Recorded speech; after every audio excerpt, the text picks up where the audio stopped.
কিশোরগঞ্জে আবারও আমাদের সাবেক রাষ্ট্রপতি আব্দুল হামিদের বাড়ি রাতে আবারও হামলা করে ভাঙচুর করে।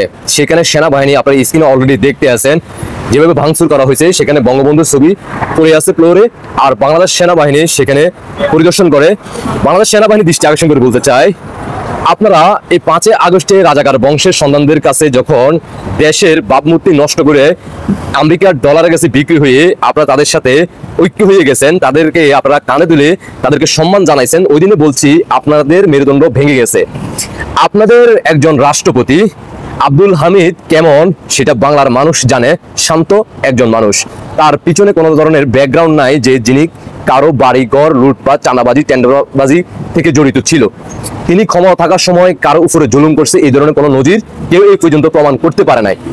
অন্যদিকে আপনাদের একজন রাষ্ট্রপতি, আপনারা রাষ্ট্রপতিকে তাকে ফটোকল দিতে পারতেছেন না, তার বাড়ি ফটোকল দিতে পারতেছেন না, ধানমন্ডি 32 ফটোকল দিতে পারতেছেন না, বাংলাদেশের সাধারণ জনগণের জীবন ফটোকল দিতে পারতেছেন না, বাংলাদেশের রাষ্ট্রীয় সম্পদ থেকে শুরু করে বাংলাদেশের ব্যক্তিগত সম্পদ ঘর বাড়ি লুটপাট হচ্ছে, আপনারা ফটোকল দিতে পারতেছেন না। অন্যদিকে আপনারা বাংলাদেশ সেনাবাহিনী সেখানে পরিদর্শন করছেন, ভালো কথা, বঙ্গবন্ধুর ছবি নিচে পড়ে রয়েছে। আপনারা কি পারেন নাই কোনো একটা ব্যক্তি যে বঙ্গবন্ধুর ছবি নিচে পড়ে রয়েছে আমরা সেই ছবিটা তুলি? পারেন নাই, দেখাইতে পারেন নাই। আপনারা পাকিস্তানপন্থী রাজাকারদেরকে একের পর এক সাপোর্ট করে যাচ্ছেন, তাদেরকে সুযোগ দিচ্ছেন, তারা সেটা কাজে লাগাচ্ছে।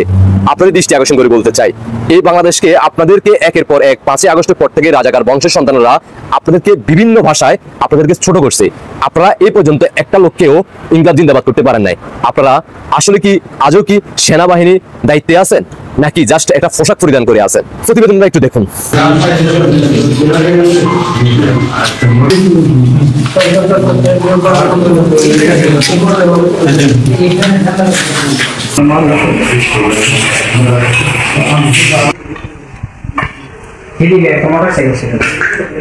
নাকি জি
কি দেখলেন তো? এবার দেখেন যে আমাদের বাংলাদেশ সেনাবাহিনীকে কি বলে, একটু শুনুন।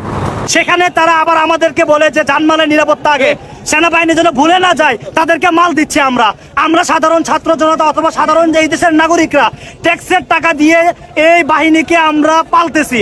সুতরাং আমাদের পালা কুকুর, তারা আমাদের পোষা কুকুর যদি আমাদের বিরুদ্ধে আসে, আমাদেরকে লাঠিচার্জ করে, আমাদেরকে ধাওয়া করে, আমাদেরকে প্রতিহত করে, তখন আমরা বলবোই তোরা আমাদের নুন খেয়ে গুণ গাইতে জানোস না, তোদের পেশাদারিত্বের সাথে কথা চায় না। এটাই আমার অবস্থান। শুনলেন তো, মানে বাংলাদেশ সেনাবাহিনীকে তারা রাজাকার বংশের সন্তান, জিন্নাতের বংশের সন্তানের ট্যাক্স দিয়ে নাকি ফালা হয়, হ্যাঁ, আবার কুকুর বলে আখ্যায়িত করলো। অন্যদিকে তাদেরকে দারোয়ান, চকিদার, মানে বিভিন্ন ভাষা বিভিন্ন সময় বাংলাদেশ সেনাবাহিনীকে নিয়ে 5 আগস্টের পর থেকে একের পর এক বলে যাইতেই আছে, আর আপনারা শুনতেই আছেন। আপনারা কি আপনার বন্ধু বান্ধব অথবা আপনার আত্মীয় স্বজন, পরিবার, মা বোন, ভাই বোনদের যখন আপনারা দেখা দেন, তাদের সাথে সাক্ষাৎ করেন, তখন কি আপনারা বাংলাদেশ সেনাবাহিনী মনে করে আপনারা কি পরিচয় দিতে পারেন কিনা এই 5 আগস্টের পর থেকে? আপনাদের কাছে জানতে চাই। অন্তত একবার রুখে দাঁড়ান, গর্জে উঠুন, 2-1টা রাজাকারকে ইনকলাব জিন্দাবাদ করেন, দেখবেন এই বাংলার মাটিতে আর কেউ সাহস করে বাংলাদেশ সেনাবাহিনীর দিকে চোখে আঙ্গুল দিয়ে তারা কথা বলতে পারবে না। আপনাদেরকে একের পর এক হেনস্থা করতেছে বিশ্বের মিডিয়াতে।